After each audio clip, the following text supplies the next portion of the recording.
Nous commençons par une contre-attaque à 3 adversaires contre 2 de mes joueurs. Mon défenseur contrôle le gap afin de gérer et ralentir son 2 contre 1. Mon backchecker, quant à lui, ferme l'axe et neutralise l'adversaire plongeant à la cage. Nous voulons que le porteur, dans cette situation, décide de choisir un lancer d'angle moins dangereux. Pour cela, mon défenseur doit dissuader la passe au support adverse en gardant sa crosse dans la ligne de passe et en gardant le gap en continuant de reculer en direction de notre premier poteau. Malheureusement, il se compromet en intervenant sur le porteur, ce qui va augmenter l'espace devant notre cage et lui permettre de faire une passe. En voulant lui aussi bien faire, mon backchecker va dévier le palais dans sa propre cage en essayant de l'intercepter. Il aurait dû neutraliser la crosse de l'adversaire et laisser le palais continuer sa course.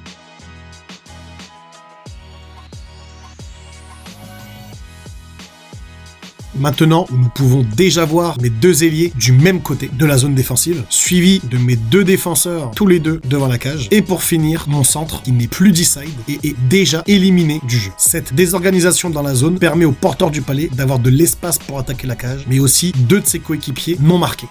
Malheureusement, mon centre ne fait aucun effort pour racheter son erreur de placement. Mon ailier, quant à lui, ne marque déjà plus son vis-à-vis. Et mon défenseur, venant se repositionner, au lieu de réduire le gap et de contenir l'adversaire, fonce droit dessus. L'ailier opposé, lui aussi mal placé, devrait être dans la maison afin d'aider son défenseur au marquage des 2 adversaires. Sur cette image, nous pouvons voir mes 4 joueurs de champ éliminés de l'effort défensif, laissant de ce fait 2 adversaires sans marquage et complètement seuls devant notre gardien.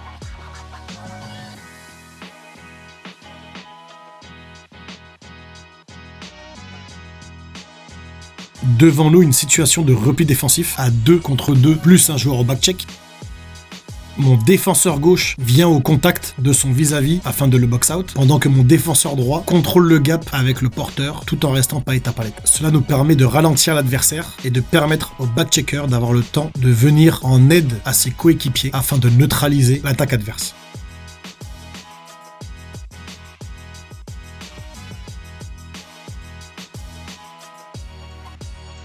On peut voir le côté gauche de la glace complètement bouché par des joueurs de l'équipe adverse. Mon porteur décide donc de revenir vers l'arrière en initiant un regroup.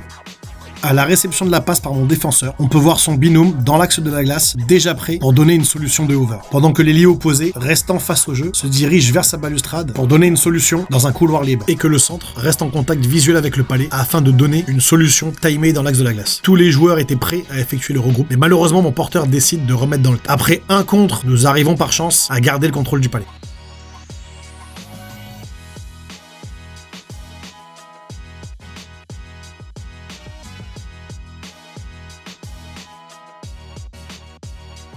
L'un des points clés de ce match était de contenir l'adversaire en dehors de la maison. Pour cela, mon attaquant utilise sa crosse et son corps afin d'orienter le porteur du palais et l'obliger à rester en haut de la zone.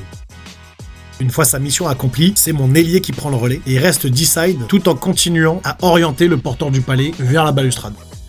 Mon défenseur lisant le jeu va quant à lui réduire le gap pour venir à son aide.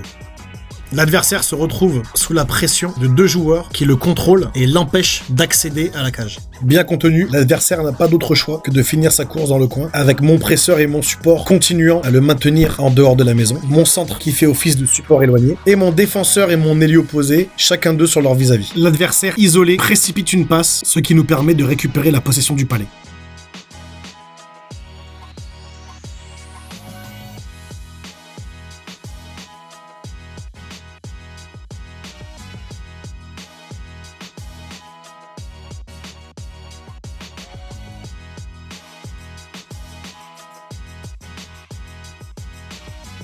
Encore un bon exemple de bon contrôle de la zone défensive. À la récupération du palais libre par l'adversaire, mon défenseur vient tout de suite réduire le gap sans se compromettre et reste D-side, palette à palette, afin de l'empêcher d'attaquer la cage.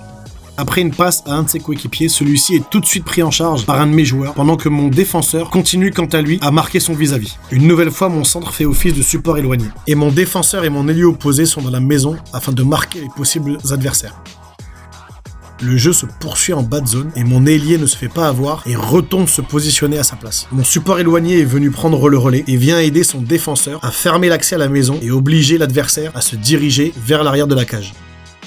Tout de suite, mon deuxième défenseur ferme l'accès au deuxième poteau et oblige l'adversaire à continuer sa course. Le porteur, se retrouvant bien contenu en dehors de la maison, se voit cette fois-ci fermer les portes par mon ailier.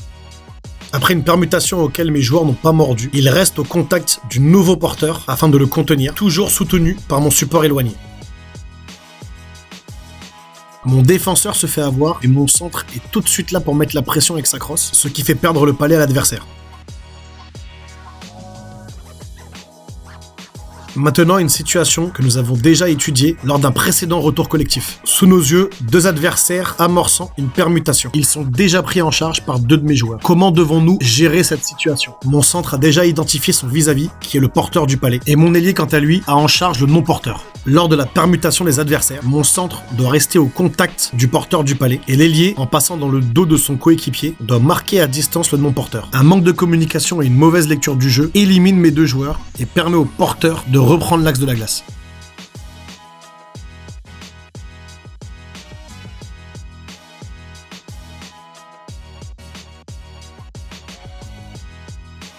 Les prochaines séquences vont nous montrer des erreurs récurrentes qui commencent dès nos engagements. Commençons par repérer mon centre et son vis-à-vis. À la suite de la création du palais libre à l'engagement, on peut voir mes ailiers bien réagir et se projeter vers l'avant afin de mettre la pression à leur vis-à-vis. Le jeu se poursuit et mon premier défenseur prend en charge le porteur du palais dans le coin de la patinoire, pendant que le deuxième marque et neutralise l'adversaire devant la cage. Mon centre, quant à lui, attiré par le palais, a dès l'engagement lâché le centre adverse. Ne sachant pas où est son vis-à-vis, il se retrouve surpris et en retard à la réception de la passe par celui-ci et montre peu d'entrain à rattraper son erreur de marquage.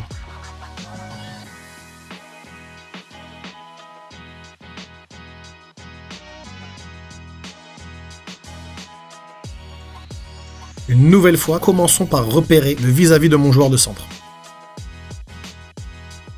Suite à l'engagement perdu, on peut voir mon ailier droit bien réagir et monter sur son défenseur, mais s'écarter de la ligne de shoot par peur du palais. Mon ailier gauche, par contre, s'écarte complètement du jeu. Lorsque l'adversaire prend son lancer, mon centre, encore une fois omnubilé par le palais, n'a pas fait son travail de marquage sur son vis-à-vis. Mon défenseur, lui, au lieu de neutraliser la menace devant sa cage, préfère tenter de dévier le palais. Heureusement, mon second défenseur, lui, fait son travail de marquage en effectuant un bon box-out. Et pour finir, mon ailier, toujours sur le côté, qui est spectateur et ne semble pas concerné par l'effort défensif. Mon seul joueur travaillant bien doit lâcher son vis-à-vis pour essayer d'intervenir sur le centre adverse, pendant que ses coéquipiers restent sans réaction. Si tout le monde ne fait pas son travail correctement, nous ne pouvons pas bien défendre.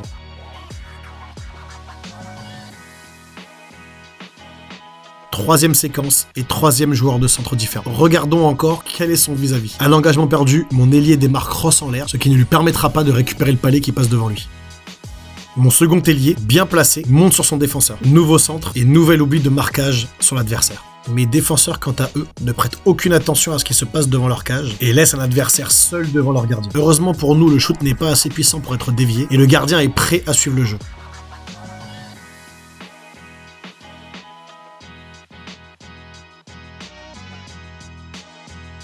Sur cette dernière séquence, l'adversaire se retrouve orienté par mon attaquant qui, avec son corps et sa crosse, l'empêche de faire une passe dans l'axe de la glace. Le porteur se retrouve forcé de faire une passe de up. À la réception de la passe de up, l'adversaire est en dos au jeu. Cela permet à mon défenseur de venir lui mettre la pression avant qu'il ait le plein contrôle. Mon centre, ayant bien lu le jeu, va quant à lui prendre la place du défenseur afin de sécuriser la fermeture de zone. Toutes ces actions empêchent la sortie de zone adverse et nous permettent de rester chez eux.